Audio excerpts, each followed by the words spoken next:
Hello, everyone. Welcome back to E20 Zone TV preview of Southampton versus West Ham. To my right is Lucas. You know who he is. And we're here to discuss how we're going to get a win on the South Coast. Lucas, how are you doing, mate? I'm good. Everything's all right over here. Very cold, but the sun is out. Natural light beaming in here, so could be worse. But yeah, Saturday was a bit of a rough one for me. Had to take not a double L, but West Ham.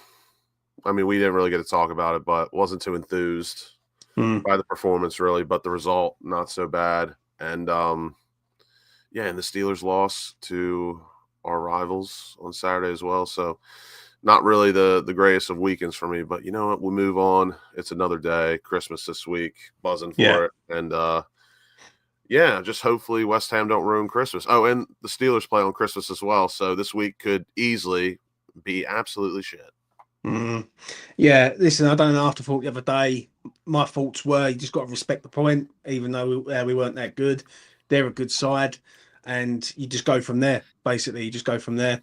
Let's get into this match preview, though. How do you see us going into this game? Yeah.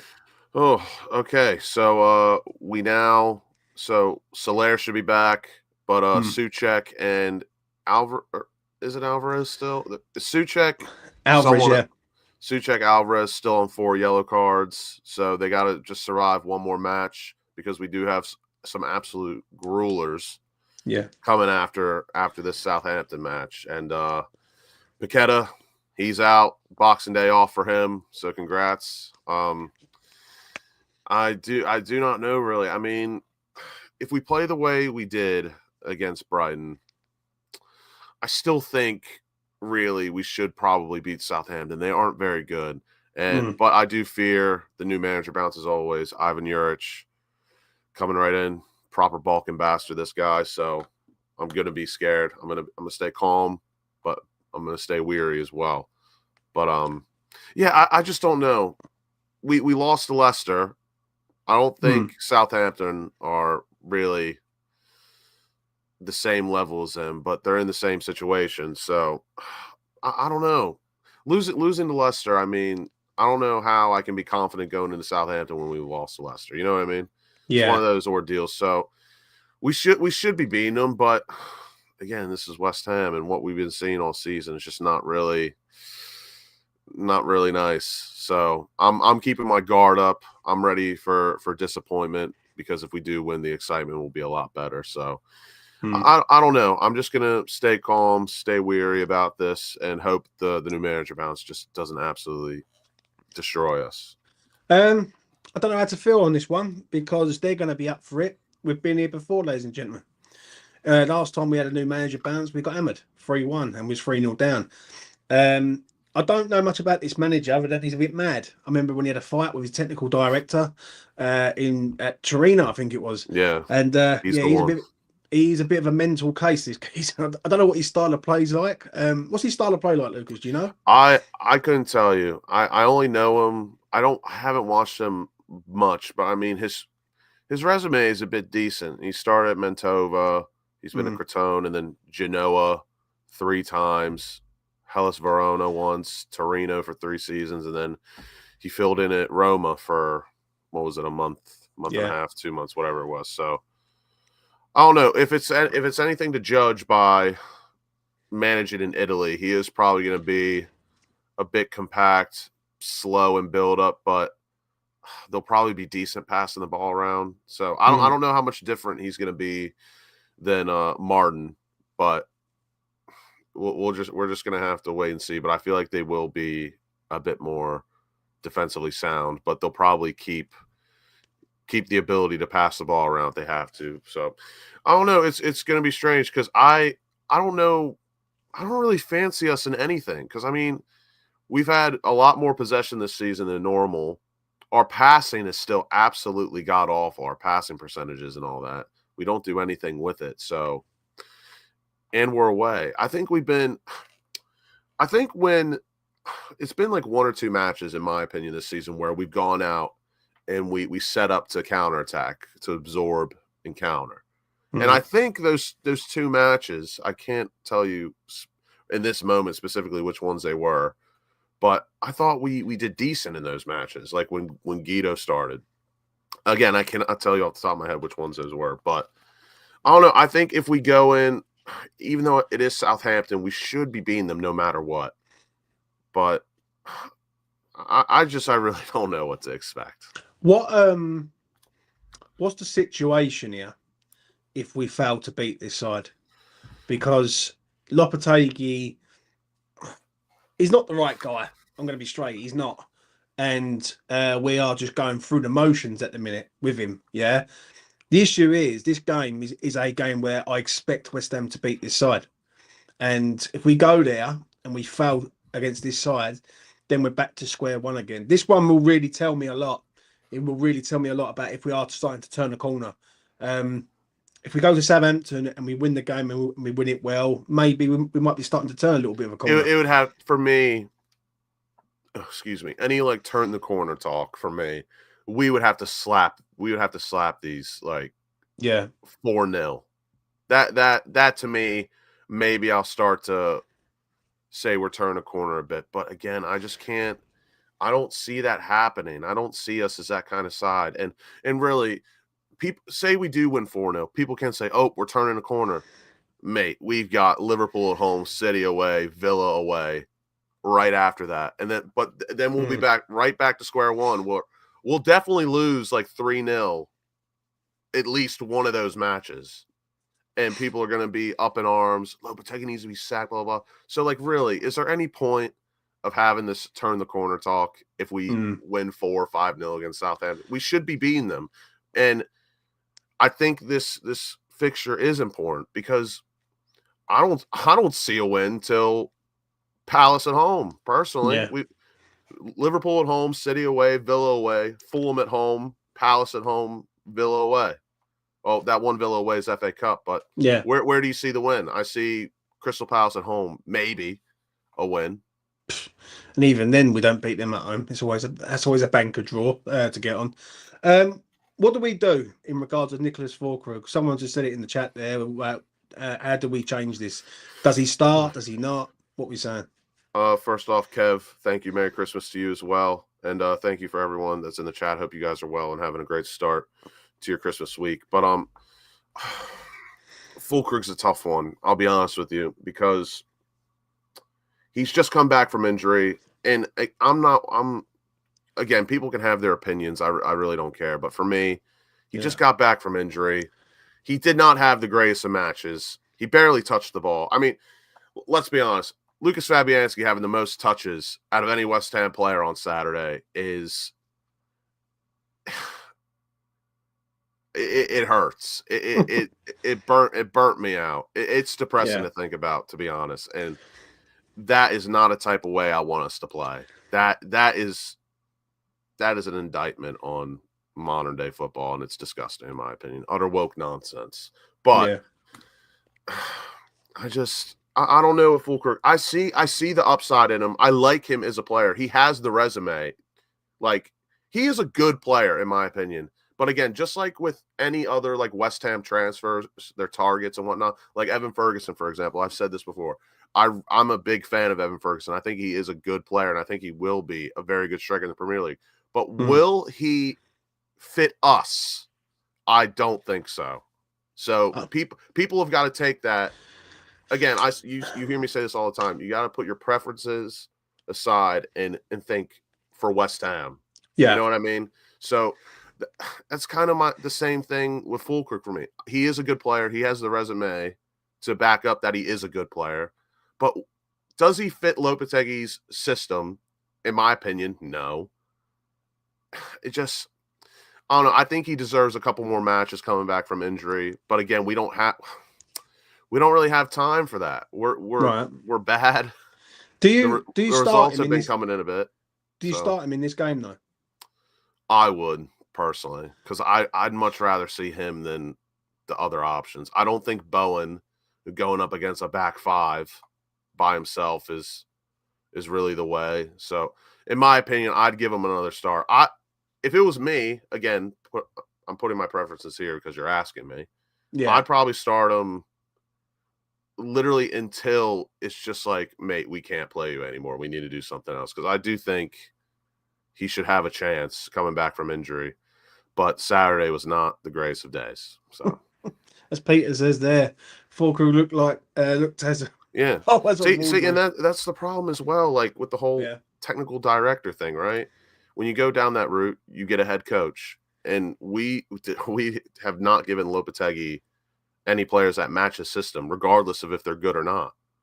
Well, if we got Vinny Jr. in West Ham right now, how would he look? He'd be shit. Well, the one thing I will say about the signings, he's got two of them, right? In Kilman and Soler. Like, you got to give. Listen, is Soler right? I would say Soler's a good signing. Like, he's a good player. He's not a shit player, but when you look at the other players that we've brought in, Kilman's the only nailed one for me. Soler, I think the jury is still out for him, and I think this one's a big game for him. I think people wanting to sign Soler for like £20 million or whatever is right now, I think that's a bit crazy. And I know I was one of his biggest critics, but I was also one of the first to say that I think he is turning the corner a bit. Yeah. But the only way I'd want to see Carlos Soler signed in January is if we actually have intent to go after Kolo Muani on loan. That's the only way. But we need to pump the brakes on some of these guys. Like Kilman, for me, he's nailed on the only player so far that, like, great signing. Everyone else, I just do not know. I'm going to be honest, Lucas, yeah?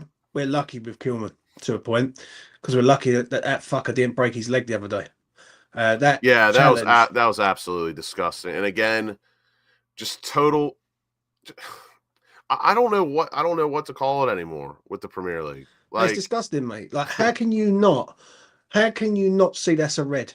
And these are people that get paid a wage monthly. And mind you, VAR even was like, oh, not enough in it for us for him to go look at. We're going to trust his judgment on the field when they have 10 different angles to look at it. And from all those angles, that's absolutely in today's game, it's disgusting. Yeah. Maybe 10 years ago, it's not. But mate, with the amount of red cards we've seen as fans and supporting West Ham, because again, a little bias, I don't care. We've seen some very disgusting red cards go against us. Like, how many? Like, there's been 2 times now in the last 6-7 years for us. We've gotten red cards for clearing a football. Yeah, Balbuena against Chelsea. So, and his leg, where he kicked the ball, and his leg went through with the impact of kicking the ball. Oh yeah, you caught the player. Yeah, because apparently you can kick a ball without following through. I would love to see the physics behind that, but yeah, it's just it's awful. But yeah, that red card was just heinous. Absolutely disgusting. I'm gonna get to this comment from Black Country Hammer. Hope you're well, mate, and Merry Christmas to you. Question: how many players suit Lopetegui's style? Not many. I completely agree. What would you say to that? I agree, and that's where Tim Steidten should be criticized, because if he's as good as what people said, he should be getting players that fit a head coach's system and have potential or something about them. This isn't a two-way street right now. It's just like we're signing good players, but what good are good players if they don't fit the system, the philosophy of the head coach? I completely agree. I'm going to say my bit on sort of what I think come Boxing Day. I don't think Whufc should start. I don't think he's good enough to handle the Premier League, and I think the panic buy has just been a complete fuck up from minute one. I want to see pace. I want to see Kudus in a sort of position where he can be impactful. Like not being funny. People criticizing Mohamed Kudus. This guy is a good player, and I feel like we need something. We need a front three that can do damage. Do you know what I'm saying? Whufc just doesn't really do it for me. Just doesn't do it for me. And I knew it was the wrong signing back in the summer. And many other of the lads said the same thing. He's too slow. Is he mobile? He's too old. And it's just everything seems to have come true. I know that's what you want, but against a back five, I'd rather Fulker go up against a back five than Bowen by himself. Yeah, but I think on this one we need to act like the club that we are. Do you know what I mean? We can't. I think we respect the opposition too much, but we don't respect the fact that we're a good side. And obviously, there's no Paqueta in this one, so the creativity is going to go Are down. we a good side? Are we a good No, side, or do we just have good players? We have good players. We are I shit agree. side. Yeah, I agree. I completely agree on that one. Like when people sort of, I think maybe we blow our own trumpet a bit too much, and we should leave it to other people to blow blow the fucking trumpet. Do you know what I'm saying? Let's come to the starting 11, Lucas, because now we're getting into it. Goalkeeper Fabianski, what a guy! Keeping us Yeah, in games. he's practically nailed on at this point, and I can't really see can't see Areola really coming back anytime soon unless it's injury. So yeah, Fabianski for me. Mm. I am going to say Fab. Wan-Bissaka. Does Debo start for you? I'd like him to start because I think he's better than Mavropanos, but again, I don't know what's going on with him in Lopetegui. Yeah. Nice little love affair going on between them. I don't know. 45-minute spells. He has to start for me. So it has to be Debo. Kilman. I'm glad he's fit because if he would have broke his leg there, we'd be in serious shit. Emerson on the left, yes or no? Yeah, in my opinion, if we're gonna be on the if we want to be on the 4-foot, I think you start Emerson. But again, it's all dependent because again, I love Emerson, I really do. I think he's a lovely player. I think he's been a fantastic servant for us so far. But I'm more in the business of each individual match tactics. So like, Yeah. I've said this a million times before. I don't like starting Bowen up top because we just put in crosses to him. When is he going to get ahead on any of those crosses? You know what I mean? So like, I'm very much in favor of match by match tactics. And if Emerson does not match what we want to do, don't play him. Again, I don't care about really my opinion. I'm putting my preferences aside for what I think is best for West Ham. So, but for me, it all depends on what we want to do. If we want to be on the 4-foot, I think Emerson has to start. If we want to put in as many good crosses as possible if Fulkrug starts, Emerson I don't think is necessarily the right guy. Do I think he's a terrible option for that? No, but probably not the best in that tactic or idea. So Yeah. I don't know. For me, I think it will be Emerson. So for me, Wan-Bissaka. I think Tadibo will play because of rotation, and then Kilman, Emerson. That's my prediction. I'm going to say this. Let's go into midfield. I think this is where it's key. Yeah, because their midfield's going to be right up for it. Obviously, Flynn Downs plays for them. Very important for us as well with all Yeah. those yellow card situations. We got Paqueta out. Soucek and Alvarez are on 4, and I can't even begin to tell you if even one of them gets a yellow, we're going to be down bad. Can you imagine Soucek in Rodriguez having to transition defend against Liverpool City? Ugh. Do you know what? I think Alvarez, and if you want to bet, everyone, there's 46 people watching, get on Alvarez to get booked. I think he gets booked in this game and he's out for Liverpool. That's what I think. So the midfield 3 for me is Soucek, Alvarez, and Soler.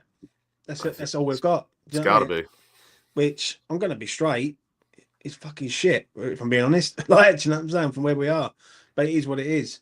Let's go up front then. Who's like Bowen on the right? Who goes on the left?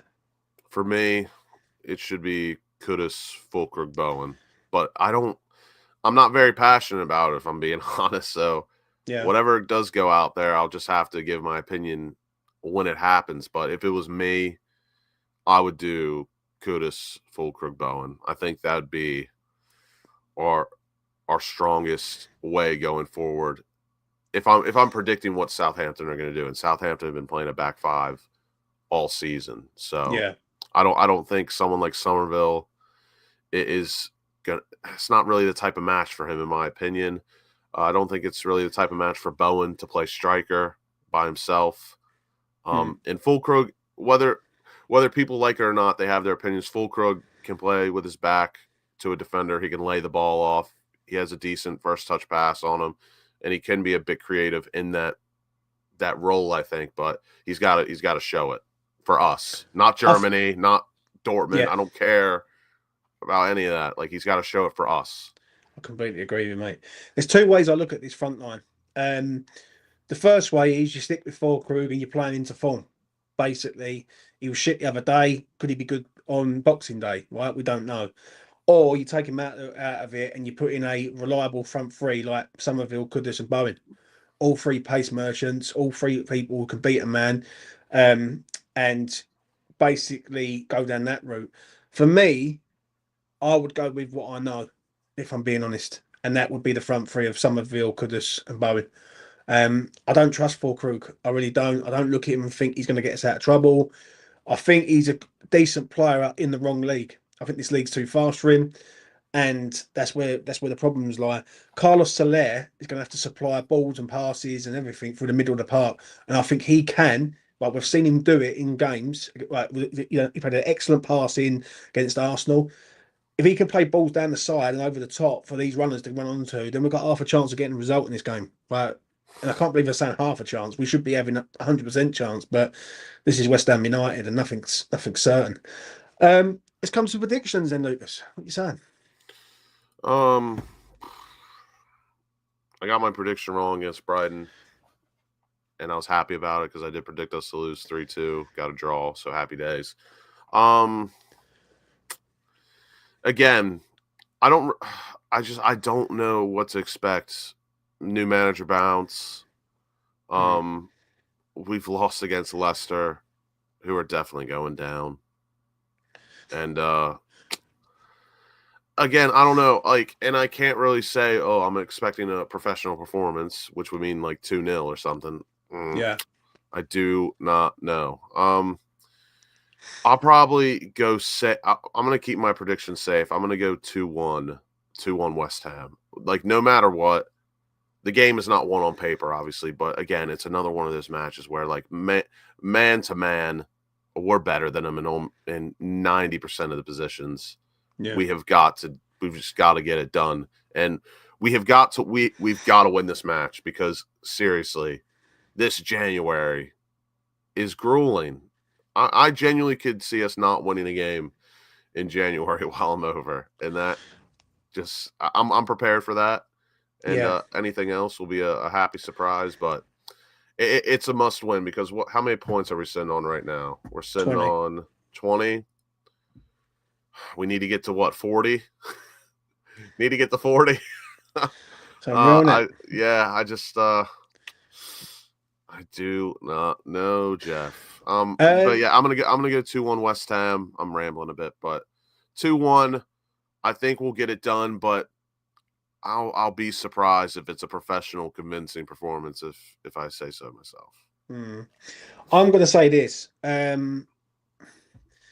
Tricky game, this one. I've got the last three absolutely spot on. I've got the Wolves one right. I've got the draw, and I've got the draw the other day. Yeah, but you got to give a score prediction. You can't keep saying this win-loss draw nonsense. I did say 1-1 the other day, I must admit. I've got a feeling we lose.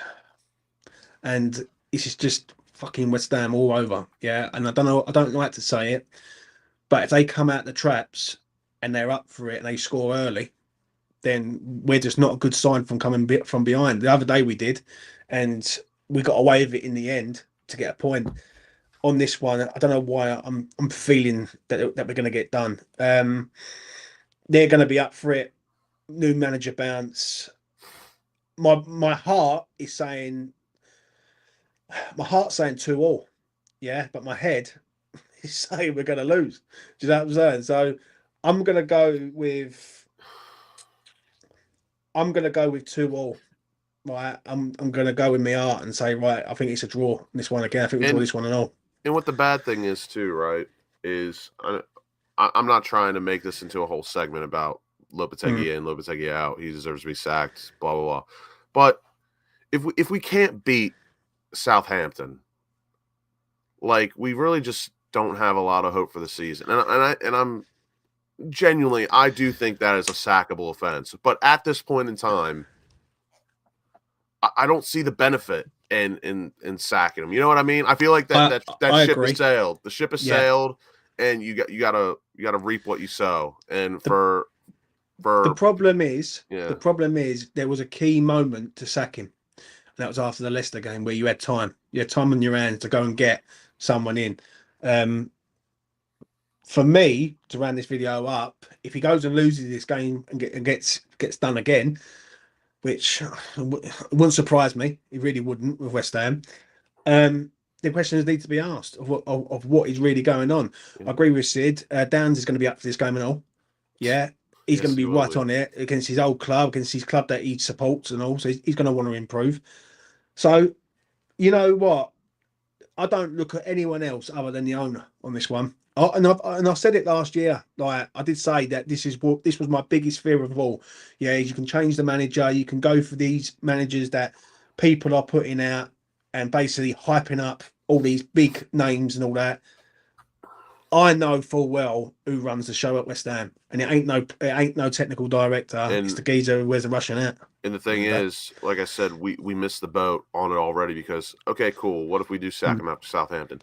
That month of January for a new manager to get, or head coach, whatever may have you, to bet in yeah. against Liverpool, City, Villa twice. Do you know what I'm worried about? And I am concerned, is if we get done here against Southampton, we go into the Liverpool Man City games and then we get a completely good fucking idea. That is when I will be like, well, hold on a minute, what's going on here? Sort of thing. Like, um, the last three games we've blagged sort of three results. Yeah. And I thought the Bournemouth game, yeah, well, we was minutes away, but did we deserve to win it? I don't think we did. The other day, but we got away with it against a good side. I can accept that. And the Wolves game, if on another day, another VAR, another referee, it's a completely different game. That is, do you know what I mean? Because one of them penalties are given, and then it changes the whole aspect of the game. For me, that's the one thing I do fear is the next three games. If we don't get a result against Southampton, we go into them two, and we Yeah, could hold 12 goals. and I'm all for keeping the hope. I'm all for keeping the vibes, trying to keep a steady head, trying not to Mm. get too down, sulk about anything. But I'll be Yeah, honest, if we can't beat Southampton, we haven't beat Leicester. I really do worry for us mm. for the rest of the season. Does he get the sack though? Can you see him getting the sack now? Nope, Because I just don't see it. no. I just really We're in a lose-lose situation. I think if he does go, it's not really going to save our season or aspirations. And if he stays, it's the same. It's the same thing. It's just going to be a steady helping of shit, yeah. See, I, boring shit. I agree with Colin on that. Lucas and James, this season's gone for me. It's a big fuck up this season, and we all know to blame for this shite. And I do agree with him. The problem is that I just fucking knew Sullivan will fuck us up. I just knew it. You know what I mean? And I was trying to tell people last year, and obviously it's very hard to tell someone something when they believe in the hype. You know what I mean? And the old saying is don't believe the hype because you will get done in the end. Um, I I think he's here for the duration of the season, and don't. I'm going to say this quite openly. I want him out the door. Yeah, like the next man.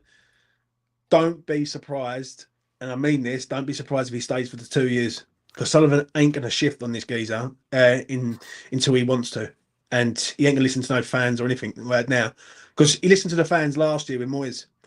Yeah, and it basically the fans got what they wanted, or the vast majority of them got what they wanted. Now they're mad N- again. Now they're mad again. Sullivan he ain't gonna go. No, I'm gonna listen to the fans. What do you mean? And that's what the problem is, mate. If I'm being honest. Anything else you want to add on, mate, before we make a move? No, to everyone in chat that's joined us, thank you, and I hope you all have a very Merry Christmas, a great Boxing Day. Yeah, I hope this week everyone just has a really good week spending time with their families, their loved ones, and all that. Pray for good health. good food as well for everyone, and a good drink. And hopefully West Ham is the bow on top of the present for us this week. So yeah, just a thank you, and I hope everyone has a good break from work and just spends quality time with loved ones. Yeah, I have to agree. Like, I want to wish everyone a very Merry Christmas from me. It's been a rough old year, and just go enjoy that sort of day with your family. Trust me, life is too short, and for me, this year's been a bit of a mental one for me personally, and a lot of the other boys.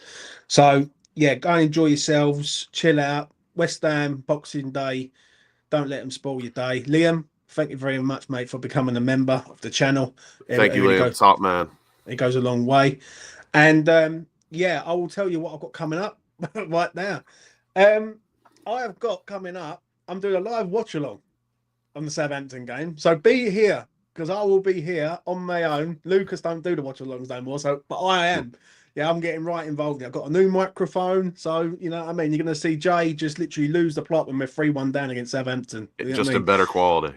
Yeah, just in better quality, mate. I've also got a betting video coming up. It's probably going to go up tonight. I'm going to record it after this video's done.